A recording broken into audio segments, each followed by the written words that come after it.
चाऊ सर और व्यासपीठ के सभी आदरणीय, इनका मैं शुक्रगुजार हूँ कि यहाँ पे वो बैठ के अपना कार्यक्रम के लिए वो उपस्थित है। अभी पुलिस प्रशासन की ओर से यहाँ पे जो कार्यक्रम आयोजित किया है, पुलिस काका और पुलिस दीदी, इसका मतलब है कि पुलिस काका और दीदी बोल के हम जो है यहाँ पे पुलिस बन के नहीं तो आपके जो है रिलेटिव बन के आप यहाँ आए हैं। जो महाराष्ट्र में जो लेडीज के ऊपर जो अत्याचार हो रही है, इसकी जो जानकारी है, इसके आपको जागृत करने के लिए जो हैवानियत किस्म के जो किस्म रहते हैं, जो आदमी रहते हैं, उनका बिहेवियर यानी उनकी वर्तणूक कैसी रहती है, ये बताने के लिए हम आपके यहाँ पे आए हैं। मैं आपका ज्यादा समय नहीं लूंगा, लेकिन खास करके लड़कियों के लिए यह कार्यक्रम आयोजित किया है, लेकिन करने वाले लड़के रहते हैं, इसलिए लड़कों ने सावधान रहना कि अपन यहाँ पे स्कूल में आते हैं, गांव में अपने आड़ोस पड़ोस के सब ये रहते हैं, तो सबको अपने माँ और बहन समझ के रहना, क्योंकि कायदा लड़कियों के लिए भी और लड़कियों के लिए भी सलीका है, एक सलीका है। अगर कोई लड़का जो कुछ गलती करता है तो उसको जो कायदे से जो भुगतना पड़ता है वो भुगतना पड़ता है उनको, क्योंकि यहाँ पे कायदे में अगर महिला की छेड़छाड़ की या महिला के या स्त्री को या लड़की को किसी ने गलत बिहेवियर किया या बैड टच किया, अरे बुरी नजर से देखा, तो उसको कायदे में आजीवन कारावास की शिक्षा सुनाई गई है। आजीवन कारावास मतलब जब तक जान है तब तक आप जेल में रहो। तो ऐसा करना है कि आपको, लड़कों के लिए खास मैं बोलना चाहता हूँ, ऐसा करना है कि आपको, इसलिए जो अपने क्लास में जो दीदी पढ़ती है वो अपनी बहन जैसा अपने उसके साथ में बर्ताव करना है, ताकि सब वो सुरक्षित रहे, उसको भाई की कमी क्लास में भी ना हो, उसको ऐसा लगे कि वो अपने घर जैसे क्लास में भी सुरक्षित है। ऐसा उन्होंने बिहेवियर करना चाहिए। अब लड़कियों के लिए मैं खास बातचीत करना चाहता हूँ कि गवर्नमेंट की तरफ से आपके लिए 112 को जो है, आपको अगर किसी से आपको दिक्कत है या किसी से कोई आपको जानबूझ के परेशान कर रहा है, मोटरसाइकिल पे अगर आप क्लास में आते हैं, मोटरसाइकिल पे डबल सीट या ट्रिपल सीट में आते हैं, हॉर्न बजाते हैं, आपको कट मार के चले जाते हैं,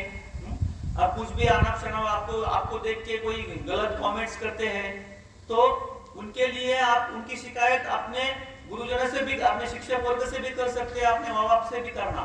क्योंकि सहना नहीं है। जब तक आप सहोगे तब तक उसकी ताकत बढ़ेगी और वो बार बार आपके आगे पीछे घूमेगा। और ये जो है ये आपको समझना चाहिए कि ये किस लिए मेरे आगे पीछे घूम रहा है, तो उसका जो गलत वर्तन है ये आपको समझना चाहिए। अब तुरंत ही आपने उसके ऊपर रोक डाली तो फिर वो बार बार आपकी तरफ नहीं आएगा और जो आगे का जो हादसा होने वाला रहता है वो टल जाएगा। इसलिए आपने जागरूक रहना है। पुलिस का जो नंबर है अभी 112 यानी 112 पे आप किसी भी के मोबाइल से फोन करें और मदद मांग सकते हैं। और चाइल्ड हेल्पलाइन है 1098 1098 का जो नंबर है, इसके ऊपर आप कभी भी डायल कर सकते हो।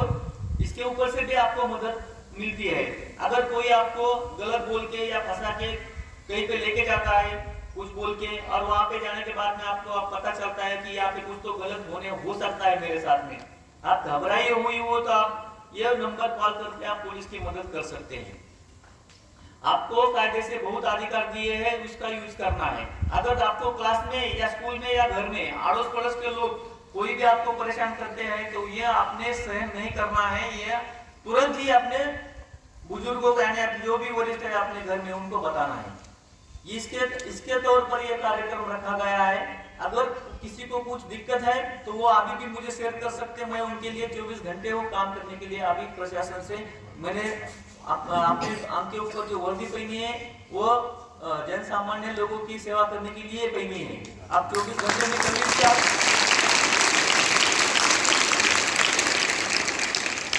खास करके कुछ लड़कियों को कुछ किसी भी इसम से किसी भी आदमी से अगर आपको दिक्कत है तो वो अभी भी मुझे बता सकती है। और मैं यहाँ पे अपने प्राचार्य साहब मुख्याध्यापक से ये भी विनती करता हूँ कि अगर यहाँ पे नहीं है जो गोपनीय जो बोलते रहते हैं, अगर किसी को क्या होता है ना तकरार बॉक्स, हाँ है, देखा उन्होंने भी बताया, शुक्रिया। अगर आपको आगे जाके किसी की तकरार करने को कोई तकलीफ होती है या आपका जी घबरा रहा है तो आप चुपचाप से दूसरे की नजर से चुपते हुए आप उसमें चिट्ठी लेके उस सामने वाला आदमी का नाम वो तकरार पेटी में डाल सकती है। और जब तकरार पेटी में डालेगा तो यहाँ के जो हेड मिनिस्टर अपने ये है, मुख्याध्यापक है, प्राचार्य है, वो देखेंगे और उसके ऊपर सख्त से सख्त कार्रवाई की जाएगी। वो उन्हें हमको भी बताएंगे वो, और आगे की जो घटना घटने वाली है वो टल जाएगी। इसलिए मैं पूरे अपने विद्यार्थी मित्रों से गुजारिश करता हूँ, मेरे बहनों से पूरी गुजारिश करता हूँ कि ये या गलत जो चीज है वो सहने का नहीं है। अभी यहाँ कार्यक्रम मैं ज्यादा आपका टाइम भी नहीं लूंगा, क्योंकि मुझे भी और 2-4 स्कूल में जाना है, वहाँ पे भी सब अपने दीदी बहनों को ये पूरा बताना है, इसलिए मैं आपका ज्यादा समय नहीं लूंगा। यहाँ पे अपने जो प्राचार्य है उन्होंने ये कार्यक्रम आयोजित किया, अपने संयोजक है उन्होंने मुझे यहाँ पे बोलने की अनुमति दी, उसका मैं शुक्रगुजार रहूंगा। धन्यवाद।